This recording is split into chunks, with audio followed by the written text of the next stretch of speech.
queria combinar com vocês o seguinte: toda vez que eu vier aqui para frente, eu queria fazer com vocês esse exercício aqui, ó. Esse aqui é o que eu chamo o verso áureo da Bíblia na questão da graça de Deus. Então eu queria dizer para vocês, quando eu entrar aqui eu vou dizer: porque pela graça sois salvos. Aí vocês respondem: por meio da fé. Aí eu digo: e isso não vem de vós.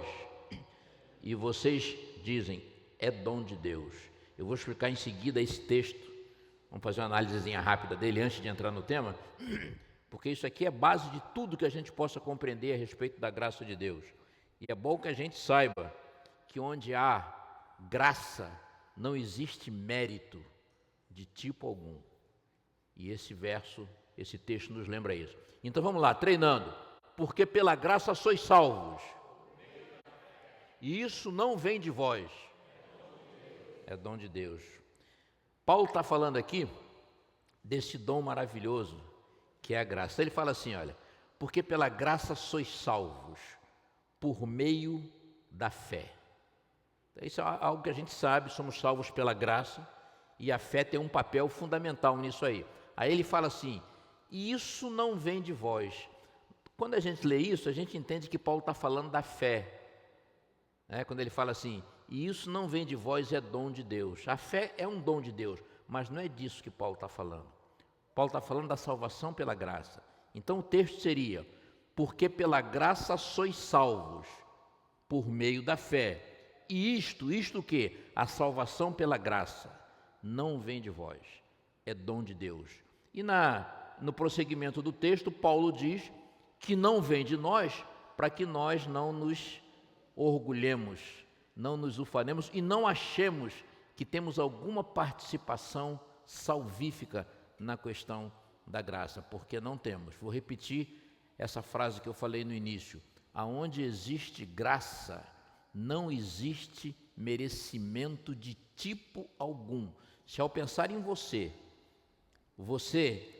analisando a sua vida diante de Deus, procurando encontrar em você mesmo alguma coisa, por ínfima que seja, por menor e por mais insignificante que seja, mas que você possa apresentar para Deus, para que Ele leve em consideração ao julgar você, se você encontrar alguma coisa de bom em você, que você possa apresentar diante de Deus, eu vou dizer para você, sem medo de errar: você não é usuário da graça. Você não é usuário da graça, você está praticando salvação por justiça própria e está minimizando o que Cristo fez por você na cruz do Calvário. Ao examinarmos a nossa vida, nós não podemos absolutamente encontrar nada de bom em nós que possa ser oferecido para Deus na questão da salvação. Estamos iniciando então hoje aqui essa programação chamada Resgatados pela Graça. É uma programação dessa igreja na qual se insere essa nossa série Maravilhosa Graça, e nós vamos até domingo. Serão 6 sermões. O sermão de hoje é um sermão mais devocional. O sermão de amanhã nós vamos falar sobre uma relação que existe entre a graça e a Páscoa, já que estamos na semana da Páscoa. E a partir de sexta-feira nós vamos entrar na parte teológica da chamada doutrina da salvação, da chamada mensagem da justificação pela fé. Então vamos em frente. Vão ser sermões, a partir de sexta-feira, vão ser sermões mais expositivos, com boas doses de teologia. A graça é um tema muito falado. Vocês têm aqui um pastor que é entusiasta da graça de Deus, o pastor Zanella, já foi meu pastor lá em Moema. E só que esse tema, na maioria das nossas igrejas, é um tema muito falado, muito cantado, muito ensinado, mas nem sempre compreendido da forma bíblica e com o equilíbrio que as coisas de Deus têm. Se você não procurar estudar, se nós não procurarmos estudar a respeito da graça de Deus, vamos considerá-la sempre superficialmente. Então vejam bem, vamos refletir agora sobre a abrangência dessa graça. Quão plena, quão abrangente essa graça é. Será que essa graça cobre de fato todas as pessoas? Será que ela cobre de igual maneira todas as pessoas? Será que ela cobre o judeu? Ela cobre o muçulmano? Será que ela cobre o ateu? Será que ela cobre o herege? Qualquer tipo de pessoa, da mesma forma que ela cobre aquele que se torna cristão? A gente vai entender isso no final da conversa de hoje. Os irmãos sabem que nós podemos erradamente achar que a graça é aplicada apenas a alguns casos. Eu pensava assim no passado, né? Quando eu pensava na graça, a gente às vezes pensa que ela é aplicada apenas a alguns casos, a algumas situações, a alguns indivíduos, a algumas crenças, a algumas religiões. Às vezes também a gente pensa que a graça que nos é oferecida e concedida por Deus é em função do nosso comportamento, em função do nosso conhecimento bíblico, em função das doutrinas nas quais nós cremos, em função das obras que nós praticamos, em função da nossa pretensa obediência à lei de Deus, ou até em função da fé que nós possuímos. Então nós achamos que a graça é concedida a cada um de nós por Deus em função dessas coisas. Acontece que essa é uma visão acanhada, uma visão pequena, uma visão distorcida do que é a graça de Deus. A oferta de graça de Deus é muito maior do que tudo isso que eu citei. Eu costumo dizer que Deus se relaciona conosco, eu aprendi isso na minha vida pessoal, que Deus se relaciona conosco primordialmente através da sua graça e não da sua justiça. Vou repetir, Deus se relaciona com o ser humano primordialmente, principalmente, prioritariamente, pelo viés da sua graça e não da sua justiça. Se Deus o fizesse baseado nos parâmetros da sua justiça, nós morreríamos, nós viraríamos poeira cósmica, não subsistiríamos. Veja o que a Bíblia diz, num dos mais belos e poéticos salmos de Davi, um dos maiores usuários da graça de que há notícia na Bíblia. Vejam o que Davi disse aqui. Olha, aqui está toda a ciência da salvação. Às vezes a gente passa por certos textos na Bíblia e não percebe as verdades profundas que estão nesses textos. Olha o que Davi diz aqui. Não, falando sobre Deus, Deus não nos trata segundo os nossos pecados, nem nos retribui de acordo com as nossas iniquidades. Então ele está falando aqui que Deus não nos trata na razão direta dos nossos erros. Não. Como eu falei há pouco, se ele fizesse isso, ele teria que nos matar. Então ele está dizendo que Deus não nos trata segundo os nossos pecados, nem nos retribui baseado nas nossas iniquidades. E agora olha o que Davi diz, que coisa maravilhosa. Ele diz assim, que assim como o céu se alteia acima da terra, ou seja, uma distância que naquele tempo para Davi era incomensurável e continua sendo, porque esse céu que nós vemos, nós sabemos que não é o céu de Deus, não é?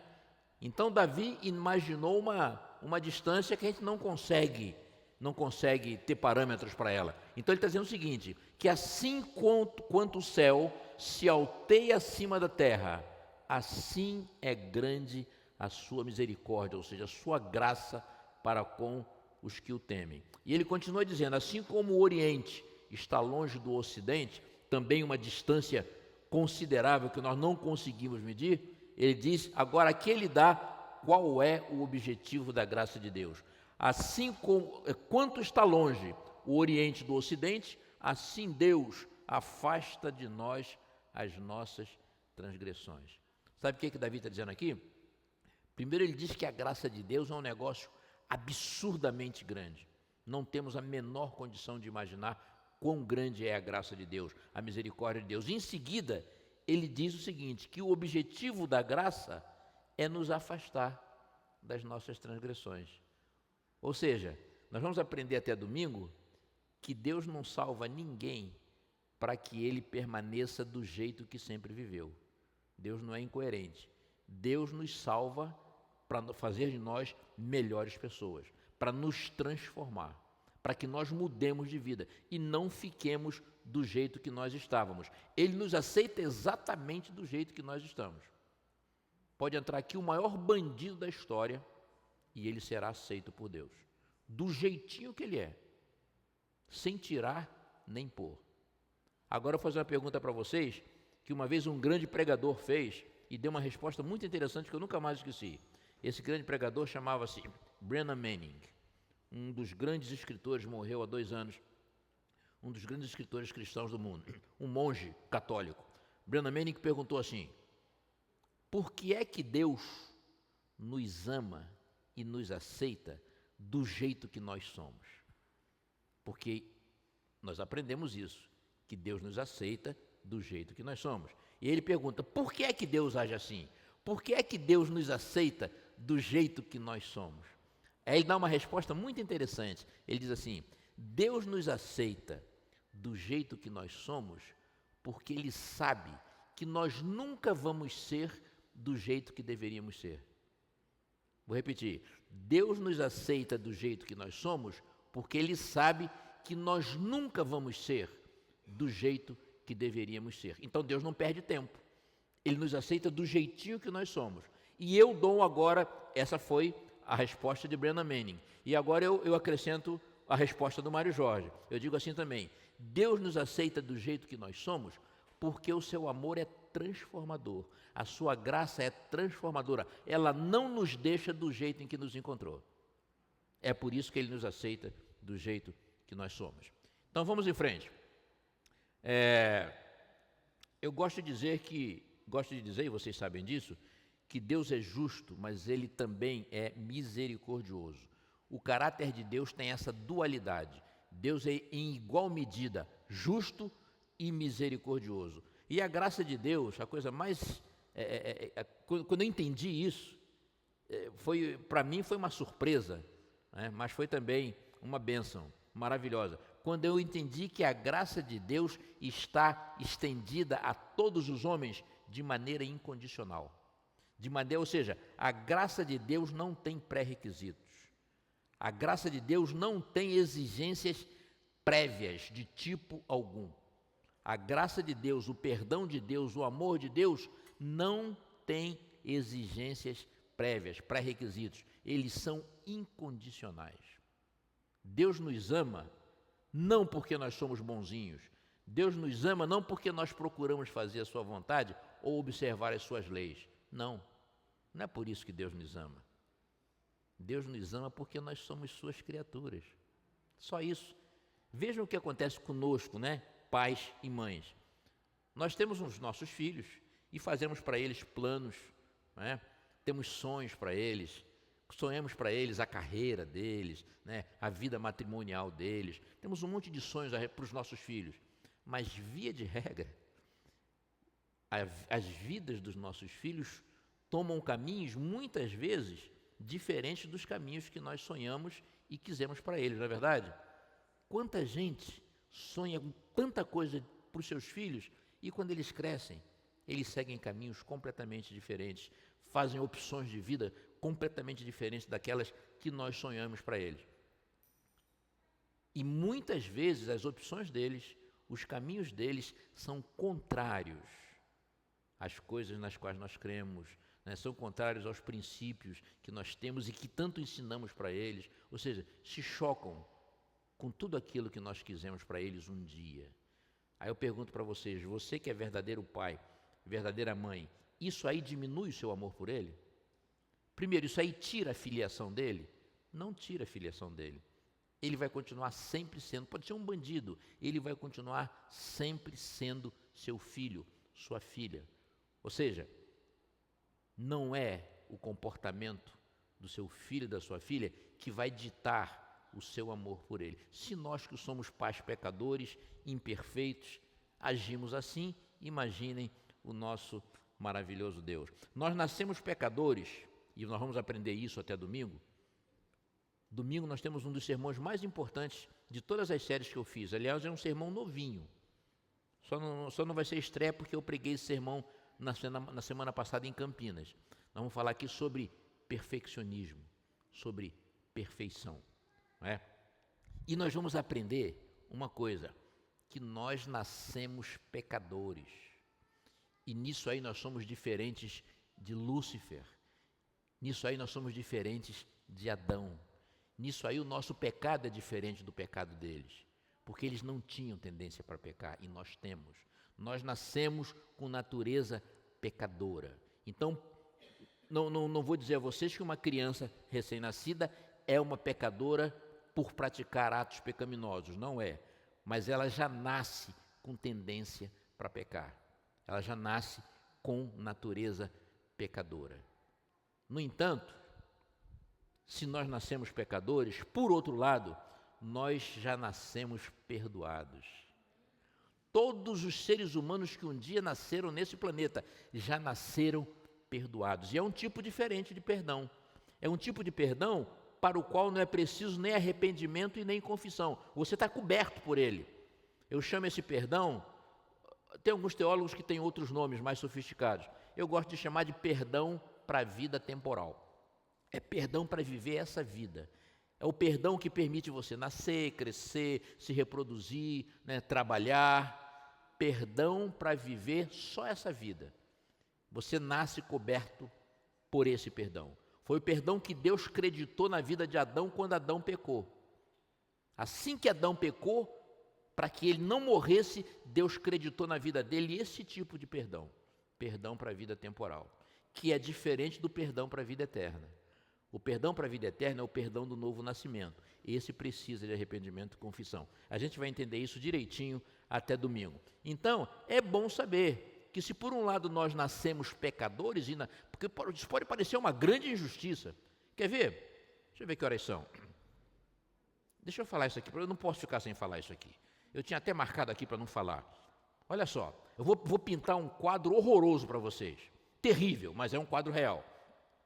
Nós nascemos num mundo ao qual nós não pedimos para vir. Nenhum de nós pediu para nascer. Nós não escolhemos nossos pais, nossos irmãos, nossa família, nossa cidade, nosso país, nossa aparência, o contexto político, social, econômico no qual nós vivemos. Nós não escolhemos absolutamente nada, não fomos consultados. Fomos jogados nesse mundo horroroso no qual nós vivemos hoje. Então, isso é uma coisa terrível. E aí a gente cresce. Quando a gente cresce, a gente descobre várias coisas. Por exemplo, nós descobrimos que somos cheios de imperfeições, somos limitados no tempo, somos limitados no espaço, vivemos num ambiente tremendamente infectado, vivemos num mundo cheio de riscos de todo tipo, sem oportunidades iguais para todos. Nós só temos uma única certeza de que vamos morrer. Todos nós aqui somos condenados à morte. Não tem jeito. Lá na frente, enquanto Jesus não voltar, essa é a nossa penosa rotina. Lá na frente, a morte vai nos pegar e pior, não precisamos fazer nada, só precisamos estar vivos. Então, olha quanta coisa ruim a gente vai descobrindo nessa vida. Aí o evangelho, a religião chega na nossa vida. A gente descobre outras coisas também horríveis. A gente descobre, por exemplo, que nós temos natureza pecadora, imperfeita, mortal. De nós mesmos não conseguimos fazer nem produzir nada de bom. Somos condenados a uma morte eterna. De nós mesmos não podemos fazer nada para nos livrarmos dessa situação. Temos livre-arbítrio, aprendemos que temos vontade livre, poder de escolha, mas não sabemos fazer boas escolhas. A Bíblia diz: o nosso coração é continuamente mau. E a coisa mais estranha que a gente descobre, sabe o que é? Não somos culpados. Não somos culpados. Nós não somos culpados dessa situação horrorosa que a gente vive. Nós somos, sabe o quê? Vítimas. Nós somos vítimas do pecado. Nós não temos culpa nenhuma do que Adão fez. Nenhuma. Então vejam quantas coisas ruins nós aprendemos. Somos vítimas de uma guerra cósmica entre Cristo e Satanás. Estamos num fogo cruzado entre esses dois. Somos vítimas. Essa é a situação do ser humano. Aí você pensa assim: puxa, Mário, quanta injustiça, não é? E é mesmo. Muita injustiça, e Deus sabe disso. Deus sabe disso, e é por isso, entre muitas outras coisas, que Ele nos outorga a sua graça. É por isso. É para compensar toda essa situação de desgraça que Deus nos concede uma graça que tem que ser abrangente, tem que ser maior que tudo isso. A graça não pode ser pequena.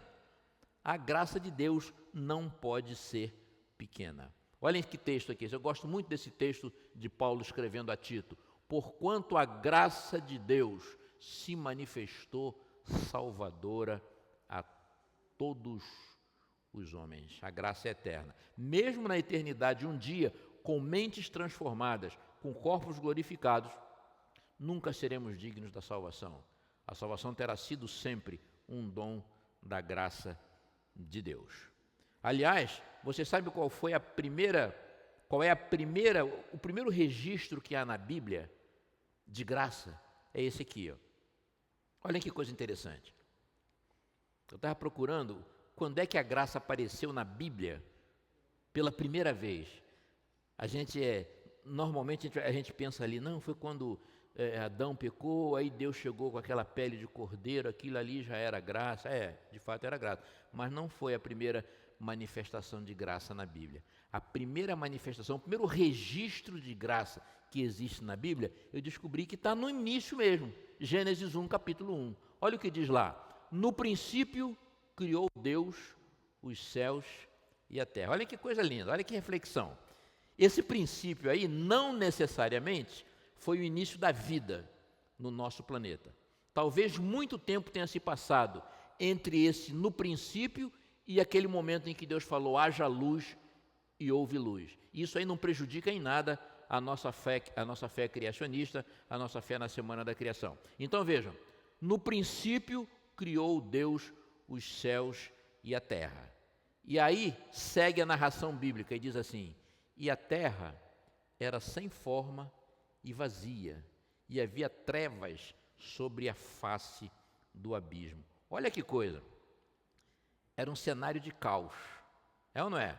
Um cenário de caos, condições inóspitas, condições inapropriadas para a existência da vida. Era o vazio, era a escuridão, era o frio. O pecado já existia em algum ponto do universo. Em algum ponto do universo, um anjo magnífico, obra-prima da criação de Deus, já tinha se rebelado contra o seu Criador. Então, esse texto, ele descreve uma coisa horrível. Ali era impossível de existir vida. E aí vem o texto que eu interpreto como sendo a primeira manifestação de graça que há na palavra de Deus. Diz assim, e o Espírito de Deus se movia sobre a face das águas. Isso era graça. Graça criadora, graça protetora, que estava assim tomando conta, administrando aquele caos, aguardando o momento exato, segundo o propósito de Deus, de iniciar a nossa história. Esse é o primeiro registro que a gente pode assim depreender de graça nas Escrituras Sagradas. A graça já estava no coração de Deus. Aliás, Deus é a própria graça. Vejam o que Davi diz inspiradamente, compassivo e justo é o Senhor. Comprovando o que eu falei, que o caráter de Deus tem essa dualidade. Deus não é mais justo do que misericordioso, nem mais misericordioso do que justo, né? Compassivo e justo é o Senhor, o nosso Deus é misericordioso. Eu quero analisar agora com vocês, rapidamente, quão extensa, quão abrangente, quão ampla é essa graça que a gente está cantando aqui, que a gente está aqui enaltecendo, e sobre a qual a gente vai discorrer de maneira teológica a partir de sexta-feira à noite. Né? Então, quão ampla, quão extensa é essa graça aí? E eu quero analisar isso com vocês a partir de 3 parábolas de Jesus. 3 parábolas curtinhas, a gente vai considerar aqui bem rapidamente. No Evangelho, há cerca de 30 parábolas de Jesus, juntando os 4 Evangelhos, há cerca de 30 parábolas de Jesus, e mais uma coisa que os teólogos, os estudiosos chamam de ditos parabólicos. O que é um dito parabólico? Se um cego guiar outro cego, ambos cairão no abismo. Isso é um dito parabólico. Daí você pode depreender algumas coisas, né, mas não chega a ser uma parábola, uma daquelas histórias que Jesus contou. Se você somar 30 parábolas mais 33 ditos parabólicos, você tem um total aí de 63, né, elementos da pregação, do discurso de Cristo Jesus. Aí você pensa, poxa, mas em 3 anos e meio de um ministério intenso, Jesus só contou 30 parábolas, só fez 35 milagres. Se você contar os milagres nos 4 evangelhos, eliminando aqueles milagres que são descritos em mais de um evangelho, você chega a 35 milagres. Em 3 anos e meio, Jesus só fez isso? Não é claro que não. É claro que não. João mesmo diz assim, claro, usando uma força de expressão, né? Uma hipérbole. João diz que se fossem escritos os livros, né, para conter tudo que Jesus fez, o mundo não seria capaz de conter tais livros. Obviamente que ele quis dizer ali que Jesus fez muitas outras coisas que não chegaram até nós, não foram descritas, né, nos evangelhos conforme nós os conhecemos hoje. Então vejam, uma outra questão sobre parábolas. Parábolas não ensinam doutrinas. É bom que a gente saiba disso. Nunca usem uma parábola de Jesus para tirar dali uma doutrina, um dogma. Não é, isso não acontece. O objetivo das parábolas era tão somente refletir sobre o comportamento, sobre o relacionamento do homem com seu semelhante, do homem com Deus, enaltecer as coisas do reino de Deus. Jesus estava sendo acusado de andar e de comer com pecadores. Aliás, se Jesus não comesse com pecadores, ia comer sempre sozinho, né? Não tinha outro jeito. Mas ele estava sendo acusado de comer com pecadores, e aí naquele dia ele contou algumas parábolas. Dessas parábolas que ele contou, as 3 primeiras foram muito interessantes, é sobre elas que a gente vai refletir. Todas elas estão em Lucas capítulo 15. Ele contou 3 parábolas sobre coisas perdidas. A primeira foi essa aqui, ó, a parábola da ovelha perdida, né? Eu vou ler rapidinho. Está ali o texto. Qual dentre vós é o homem que, possuindo 100 ovelhas e perdendo uma delas, não deixa no deserto as 99 e vai em busca daquela que se perdeu até encontrá-la? Achando-a, põe-na sobre os ombros cheio de júbilo, e indo para casa, reúne os amigos e vizinhos, dizendo-lhes: alegrai-vos comigo, porque já achei a minha ovelha perdida. Digo-vos que assim haverá maior júbilo no céu por um pecador que se arrepende do que por 99 justos que não necessitam de arrependimento. Ovelha perdida, né? O que é uma ovelha? Um animalzinho estúpido no sentido de que não tem raciocínio, ele tem só instinto. Ela sabia que estava perdida, fugidia, não queria contato com ninguém, provavelmente estava ferida, estava assustada, amedrontada, fugiu do redil e se tornou diferente das outras 99. Mas tinha uma coisa que ela sabia fazer e podia fazer. O que era? Ela podia berrar, né? Ou na voz das ovelhas, né? Podia balir por socorro, e deve ter feito isso. E o pastor foi, procura daqui, procura dali, com muito carinho, ele encontrou aquela ovelha, ela deve ter resistido um pouquinho assustada, mas ele conseguiu cercar, pegou aquela ovelhinha, botou no colo e encontrou a sua ovelha perdida. Aí eu vou perguntar para vocês agora, será que a gente conhece gente assim, com esse comportamento arredio, com essa atitude amedrontada, assustada? Quem será? Que tipo de pessoas essa ovelha da parábola representa? Eu vou dizer para vocês.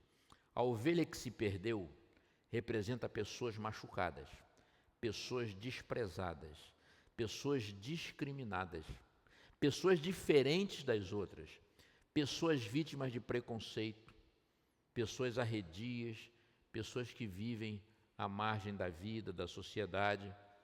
Mas essas pessoas ainda podem, assim como aquela ovelha, elas podem pedir por ajuda, elas podem gritar, clamar por ajuda, embora nem sempre elas queiram essa ajuda. Elas precisam de colo. São ovelhas que não têm o quê? Não têm pastor.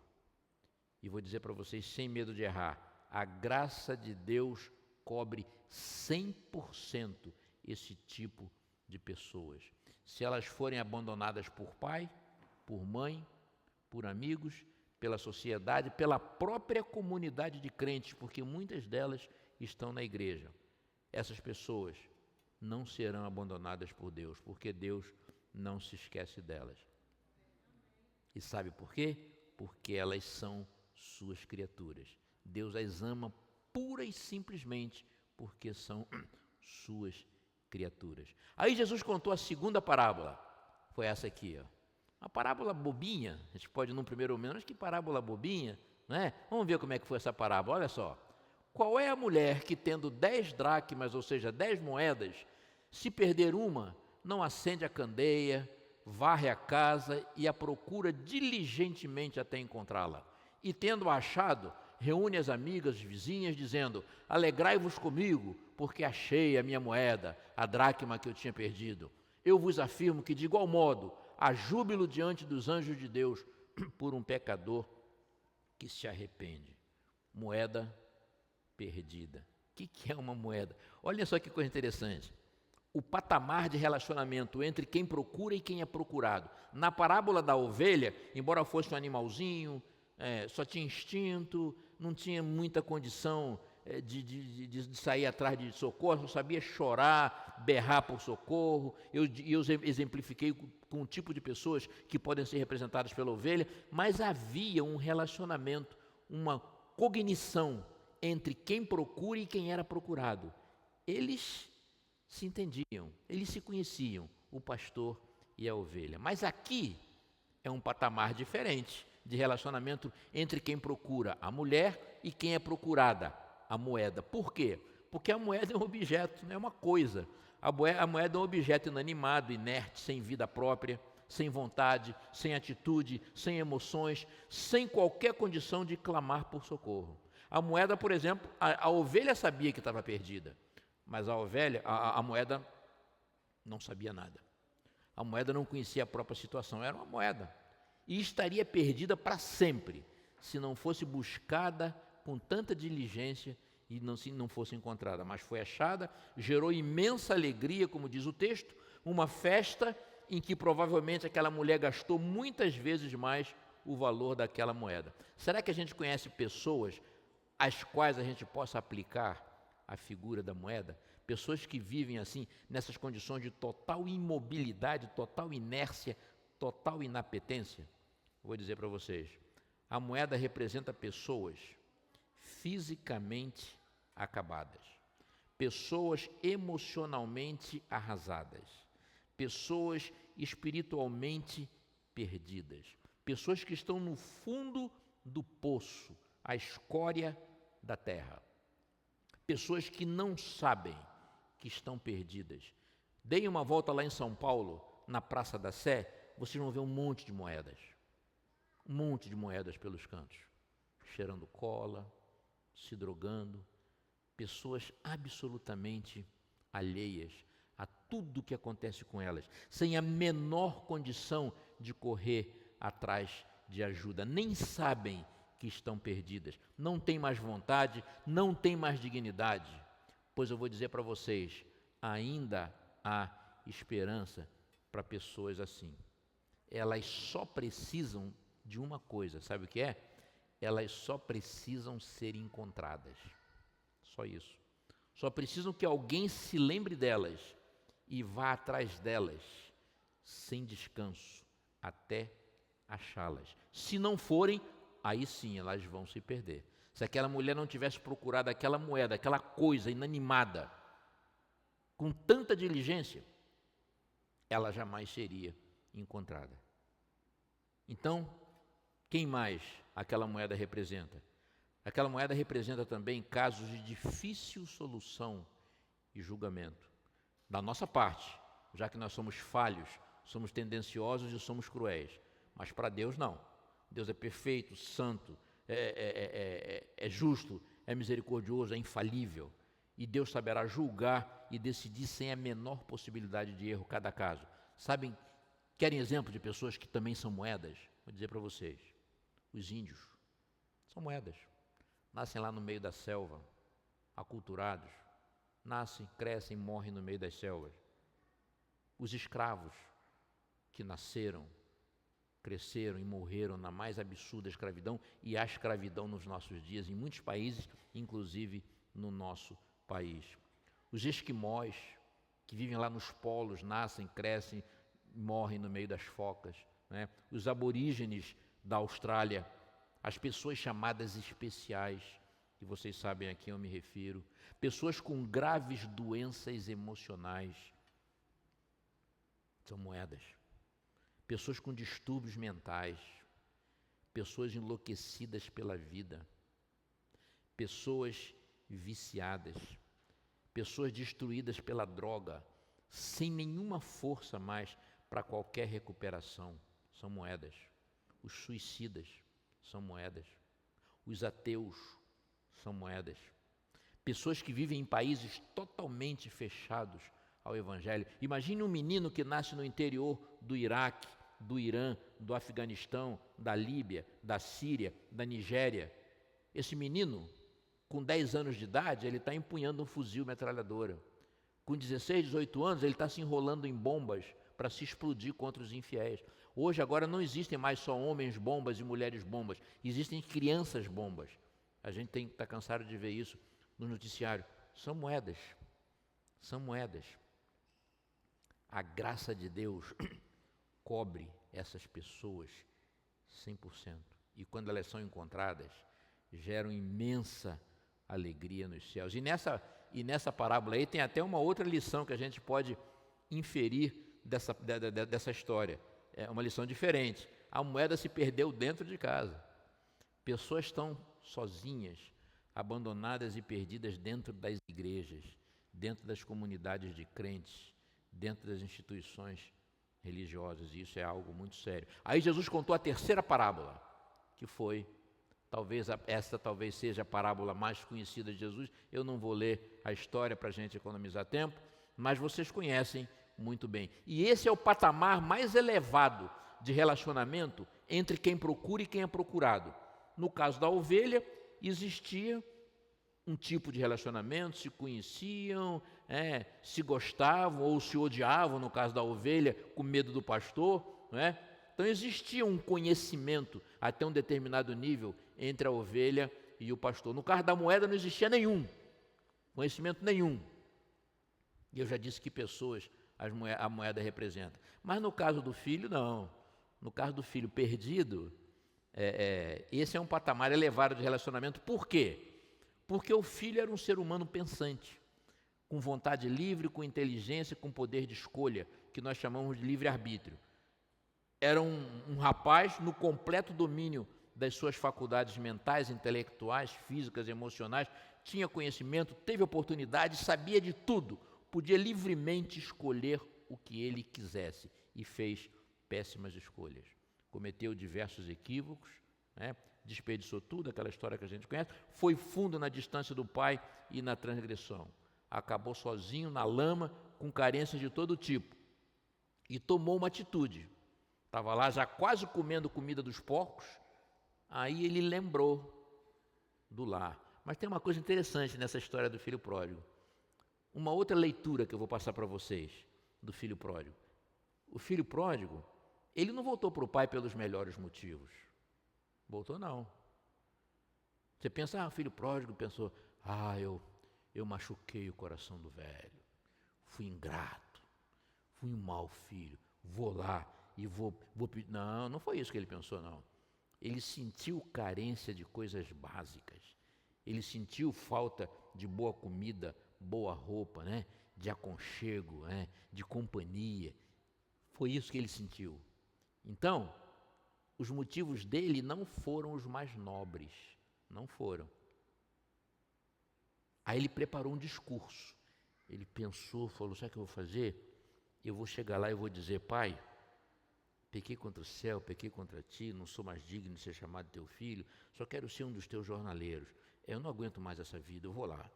Aí levantou e foi. Aí quando ele chegou lá no pai, a Bíblia conta, depois vocês vão ler em casa, o pai estava lá esperando, ansioso. Aí o filho chega. Quando o filho chega lá, ele começa a recitar aquele, eu vou aqui só para desligar o meu celular, que ele começou a tocar aqui, eu botei ele aqui para carregar. Isso aqui, sabe o que é isso? Um remédio, isso é coisa de velho. 21 horas eu tinha que tomar um remédio, e aí ele está tocando ali. Chegar em casa, na casa do pastor, eu tomo. Então, olha, quando ele começa a recitar aquele discurso preparado, a Bíblia diz assim, porém, aí você vê, isso aí é um advérbio adversativo. Ele introduz uma outra frase que é oposta à primeira, né? Normalmente, porém, mas, contudo, essa é a ideia. A Bíblia diz, porém, o pai, chamando os seus empregados, mandou que preparassem o bezerro cevado, trouxessem as vestes, o anel, ou seja, o pai não deu a mínima para o discurso dele. Sabe por quê? Deus não está interessado nas nossas explicações. Não está. O pai não estava interessado nas explicações do filho. Daniel Salles, um dos nossos grandes compositores, naquela sua música muito conhecida, Graça, ele diz assim, pecado não se explica, pecado se paga. Pecado não tem explicação, pecado é pecado. E eu digo mais, pecado não tem nem perdão. Eu vou mostrar para vocês na sexta-feira que pecado não tem perdão. Não tem perdão. Pecado cria uma situação de exceção tão grave que foi preciso que um Deus morresse. Então vocês vão entender por que pecado não tem perdão. Mas não vamos entrar nessas considerações agora. Então estou dizendo para vocês o seguinte, pecado não tem explicação. O pai não estava interessado nas explicações do filho. Ele queria que o filho voltasse. Era isso que ele queria. E foi o que aconteceu. Então, o filho teve uma coisa de bom. Coisa muito boa. Ele teve atitude. Porque se ele ficasse no meio da pocilga lá só pensando, puxa, não tem isso, não tem aquilo, mas não fizesse nada, a gente não estaria contando essa história aqui hoje. Mas mesmo sem ser pelos motivos mais nobres, ele tomou uma atitude. E ele foi. Essa é uma outra coisa que a gente precisa também corrigir. O ser humano nunca vai para Deus pelo melhor motivo, pelo motivo mais nobre. Não vai. É Deus que pega os nossos motivos e santifica e aceita por sua imensa misericórdia. Mas na realidade, temos que ir para Deus, não importa por que razão. Eu vou à igreja atrás de uma namorada. Vá. Não está indo pelo motivo mais nobre, mas vá. Eu vou lá porque a minha vida está muito ruim, vou ver se de repente eu recebo uma bênção especial. Vá. Não importa por que motivo você vai à igreja, você vai a um culto, você vai ler a sua Bíblia, não importa. Aproxime-se de Deus, faça como o filho pródigo. Não foi pelos melhores motivos, mas foi. Essa atitude aí é que Deus pega, trabalha e enobrece, né? Porque nós não temos condição de fazer isso. Quem que o filho representa? O filho representa todos nós. O filho representa a maioria das pessoas, anônimas ou não, que vivem à nossa volta, na vizinhança, na escola, no trabalho, na igreja, na vida. São pessoas que usam o livre-arbítrio para fazer suas escolhas. E fazem péssimas escolhas, né? A graça de Deus cobre essas pessoas 100%. A graça de Deus nos cobre 100%. Não importa se você é judeu, se você é muçulmano, se você é ateu, incrédulo, se você é um traficante, se você é corrupto, não importa se você está na Lava Jato, se não está, não importa. Aonde você estiver, a graça de Deus vai alcançar você. Vai alcançar você, não tenha a menor dúvida disso. Seja você uma ovelha, seja você uma moeda, seja você um filho. Eu estou falando aqui, irmãos, da dádiva da graça, da disponibilidade da graça, da oferta de graça. Não tem pré-requisito para Deus nos oferecer a sua graça. Você não precisa fazer nada para que Deus ofereça a você, a mim, a você, a sua graça. É óbvio que para que você incorpore na sua vida os benefícios dessa graça assim oferecida, aí vai depender de aceitação. Uma aceitação que você manifesta através de arrependimento, de confissão, né? Mas a graça ela está estendida independentemente de você ser quem você é. Independentemente dessa graça ter sido buscada, de você ter sido buscado como buscada foi a ovelha, independente de você ter sido encontrado pura e simplesmente como foi a moeda, independente de você estar voltando para o lar, né? Talvez não pelos melhores motivos, mas você está voltando e vai encontrar sempre um pai de braços abertos. Eu quero terminar essa nossa primeira conversa com uma reflexão bíblica fantástica de Paulo. Vamos falar muito de Paulo aqui até domingo. O grande herói da fé, o grande pregador da justificação, da santificação, da glorificação, Paulo de Tarso. Paulo tinha um poder de síntese fenomenal. Paulo, em poucas palavras, eu estou aqui, vou fazer 6 sermões para vocês, para poder dar uma ideia do que é a graça de Deus. Paulo faz isso às vezes, vou mostrar um texto para vocês no sábado à tarde, um único texto de Paulo em que ele descreve todo o processo de salvação, que inclui as 4 fases da salvação: a fase de quitação da dívida, a fase da justificação, a fase da santificação e a fase da glorificação, num único texto de Paulo. Vou mostrar para vocês isso no sábado à tarde. Então, eu vou terminar isso aqui com um texto que eu gosto muito de Paulo, que é esse aqui. Olhem que coisa fantástica desse texto. Já li um pedacinho dele no início. Olha o que ele diz ali. Vou ler todo. É o último texto que eu vou ler. Porquanto a graça de Deus se manifestou salvadora a todos os homens, não tem exceção, educando-nos para que, renegadas a impiedade e as paixões mundanas, vivamos no presente século sensata, justa e piedosamente, aguardando a bendita esperança e a manifestação da glória do nosso grande Deus e Salvador Cristo Jesus, o qual a si mesmo se deu por nós, a fim de remir-nos de toda iniquidade e purificar para si mesmo um povo exclusivamente seu, zeloso de boas obras. Muitas palavras ali num único texto. E Paulo tem uma coisa, Paulo fala alguma coisa que você lê no primeiro momento, você não entende. Aí você tem que voltar lá, você tem que ler de novo, aí você tem que analisar, às vezes separar as frases, fazer o que os teólogos chamam uma exegese em cima do texto, para você entender o que Paulo está falando e que aplicação ele está querendo fazer. Paulo era tão sintético nas coisas que ele falava e tão profundo ao mesmo tempo, que os apóstolos diziam, Pedro disse assim um dia, o irmão Paulo fala coisas difíceis de entender. Nesse texto aqui, olha que coisa bacana. Nesse texto aqui, nós vamos decompor esse texto rapidamente. 3 minutinhos, não vai ser coisa demorada não. Você vai ver que nesse texto aqui nós encontramos os principais elementos da salvação, que são 4, e as principais fases da salvação, que são 3. Vamos lá. Olha o que ele diz aqui. Porquanto a graça de Deus se manifestou salvadora a todos os homens. Vamos falar agora sobre os elementos da salvação. Os 4 principais elementos da salvação, que são graça, fé, obediência e conhecimento. A gente vai falar sobre eles no domingo e vamos entender qual deles nos salva, se há algum que não nos salva e qual é o papel de cada um deles. Mas aqui a gente vai ver um negócio diferente agora. Olha só, num texto de Paulo, porquanto a graça de Deus se manifestou salvador a todos os homens. Ele está falando aqui de quê? De graça, primeiro elemento da salvação. Aí ele continua dizendo, educando-nos para que, renegadas a impiedade e as paixões mundanas, vivamos no presente século, sensata, justa e piedosamente. Mais um elemento da salvação. Ele está falando aqui do conhecimento. Aí ele continua dizendo aqui, aguardando a bendita esperança e a manifestação da glória do nosso grande Deus e Salvador Cristo Jesus. Ele está falando de fé. Fé naquilo que ainda nós não vimos, mas que virá.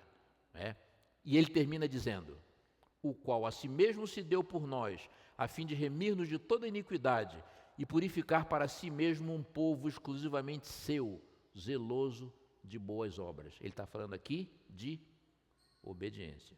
Então, ele já pontificou aqui os 4 principais elementos do cenário de salvação. Tem mais. São 8 ou 9 elementos, os principais, a gente vai ver todos eles até domingo. Mas os principais são esses. Nós vimos a graça, a fé, o conhecimento e a obediência. Agora vamos repetir o texto e vamos ver as fases da salvação. Quais são? Justificação, santificação e glorificação. Olha o que ele diz aqui. Porquanto a graça de Deus se manifestou salvadora a todos os homens. Ele está falando aqui de justificação. É a justificação que nos declara justos diante do universo e que nos salva da condenação do pecado. Então ele está falando aqui de justificação. Aí a outra frase, educando-nos para que, renegadas a impiedade e as paixões mundanas, vivamos no presente século, sensata, justa e piedosamente. Ele está falando de comportamento, ele está falando aqui de santificação, que é o processo que vem logo em seguida à justificação. A gente vai aprender isso. Tem teólogos que dizem, que consideram os dois quase que uma coisa só. Não é? É que a santificação começa tão juntinho da justificação, o sujeito é justificado e na fração de segundo seguinte ele já entra em santificação, porque sem santificação ninguém verá o Senhor, a Bíblia diz isso. Então Paulo está falando aqui não da parte comportamental da salvação, que é o período, que é a fase de santificação. Ele termina dizendo, aguardando a bendita esperança e a manifestação da glória do nosso grande Deus e Salvador Cristo Jesus. Aí tem o restante do texto. Ele está falando aqui da terceira fase da salvação, que é a glorificação. Nós vamos ver detalhadamente cada um desses elementos e cada uma dessas fases nos sermões do sábado de manhã e do sábado de tarde. Encerrando, irmãos, todas as criaturas que um dia viveram nesse planeta foram incluídas no plano e na graça de Deus. Todas, sem nenhuma exceção. Ou Deus não seria justo e misericordioso. A graça de Deus é suficientemente plena e abrangente para alcançar o ser humano onde quer que ele esteja, em qualquer condição na qual ele viva. E em qualquer desses três patamares de entendimento, de atitude, de relacionamento, né, que é evidenciado pelas três parábolas. Naquele patamar de relacionamento que existia entre o pastor e a ovelha, no patamar praticamente inexistente de relacionamento que existia entre a mulher e a moeda, e no patamar mais pleno, mais cheio de relacionamento que existia entre o pai e o filho perdido. Aliás, essa parábola é chamada a parábola do filho pródigo, né? Mas eu gosto de chamar essa parábola a parábola do pai pródigo. Quem era pródigo era o pai. A palavra pródigo na nossa língua, ela tem dois sentidos. O filho era pródigo no sentido de ser perdulário, esbanjador, né? De dar sua fortuna toda para os amigos. Nesse sentido ele era pródigo, por isso é chamado filho pródigo. Mas o pai era pródigo no sentido de ser generoso, de ser perdoador. Então, essa é a parábola do pai pródigo. Que Deus nos abençoe como comunidade de crentes, para que além de compreender essa verdade maravilhosa sobre a graça de Deus, que cobre todas as pessoas que um dia viveram, que vivem e viverão nesse planeta, que a gente entenda também que a graça de Deus tem um aspecto que é aquele aspecto que eu digo para vocês, eu costumo dizer que é a maneira de nós entendermos se o pregador, se quem está pregando sobre a graça, está pregando adequadamente, biblicamente. Sabe qual é a maneira de reconhecer se uma pregação sobre a graça está biblicamente correta? É muito simples. Alguém começou a pregar sobre graça, e você está ouvindo, encantado, que a pregação da graça é encantadora, e você está ouvindo, quer saber se ela está biblicamente correta? Perceba se esse pregador não vai ficar apenas naquela coisa da recepção da graça na vida, aquela coisa bonita, reflexiva, passiva, né? da recepção da graça, do perdão, da justificação, que é uma coisa bonita. Se ele vai ficar aí e vai preparar o homem apenas para morrer em Cristo Jesus. Se ele ficar só nisso, essa pregação está incompleta, está capenga, está faltando uma parte dela. Para que a pregação da graça seja completa, necessariamente esse pregador tem que conduzir a pregação no sentido da transformação, da mudança de vida, da submissão à vontade de Deus, que deve acompanhar a vida de todo cristão que é salvo pela graça. Ninguém é salvo para continuar vivendo do jeito que sempre viveu. Vamos aprender algumas coisas que são sofismas, falácias, né? Uma vez salvo, salvo para sempre. Isso é verdade ou é mentira? Jesus já fez tudo, eu não preciso fazer mais nada. Isso é verdade ou é mentira? A salvação é de graça. Isso é verdade ou é mentira? A gente vai aprender tudo isso, não é? Mas vamos aprender isso não porque o Mário está falando, vamos aprender isso à luz da palavra de Deus, da Bíblia Sagrada, a nossa única regra de fé e prática. E vamos também ver muita coisa à luz de outras literaturas denominacionais que nós consideramos também como sendo inspiradas e nos ajudam a entender muitas coisas que nós às vezes deixamos passar batido. Que Deus nos abençoe e que possamos começar já a trabalhar na nossa cabeça essa questão da graça. Se você quer compreender a graça e quer que ela passe a fazer parte da sua vida, esvazie-se. Esvazie-se de qualquer mérito, de qualquer merecimento, mas completamente. Entenda, reconheça que não há em você nada que você possa apresentar diante e dizer: Pai, considere isso aqui na hora que você pensar em mim. Não. Se você fizer isso, você está minimizando o que Jesus fez na cruz por você. E a gente faz isso ainda que inconscientemente. Às vezes fazemos isso porque aprendemos a pensar e a refletir dessa forma. Mas às vezes fazemos isso inconscientemente porque não conhecemos a sã doutrina. Então, vamos orar. Peço a vocês que orem por mim. Eu não sei nada. Tudo que eu vou passar para vocês, eu aprendi. Eu aprendi ouvindo bons pregadores, lendo bons livros, pesquisando e, acima de tudo, lendo a minha Bíblia, orando e vivenciando essa coisa, às vezes, na própria pele. Só quando você se sente perdoado é que você entende o que é o perdão. Só quando você se sente amado é que você entende o que é o amor. O amor de Deus, o amor incondicional. Deus se relaciona com o ser humano, outra coisa que a gente vai aprender.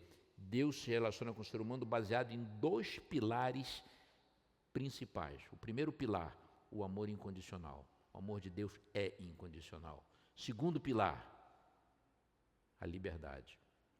Nosso Deus é o Deus da liberdade.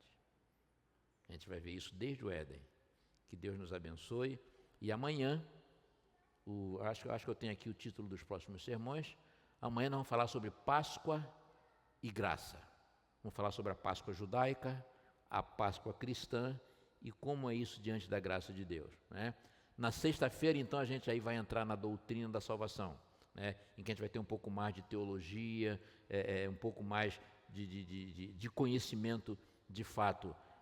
Vamos falar sobre graça e salvação na sexta, queda do homem e plano de Deus para resgatá-lo no sábado de manhã, no sábado à tarde, certeza e garantia da salvação, e no domingo, vitória e perfeição. Vitória sobre o pecado, perfeição em Cristo Jesus.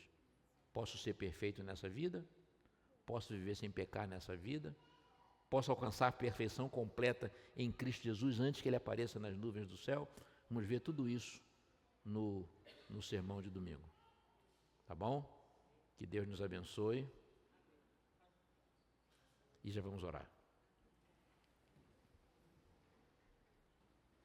Pai nosso que estás nos céus, muito obrigado por esse momento em que estamos aqui iniciando essa série de reflexões a respeito da Tua maravilhosa graça. Leva-nos em paz de volta aos nossos lares, traz-nos novamente amanhã, nesse mesmo horário, para continuarmos com esse estudo maravilhoso. É o que nós te pedimos e desde já agradecemos em nome de Jesus. Amém.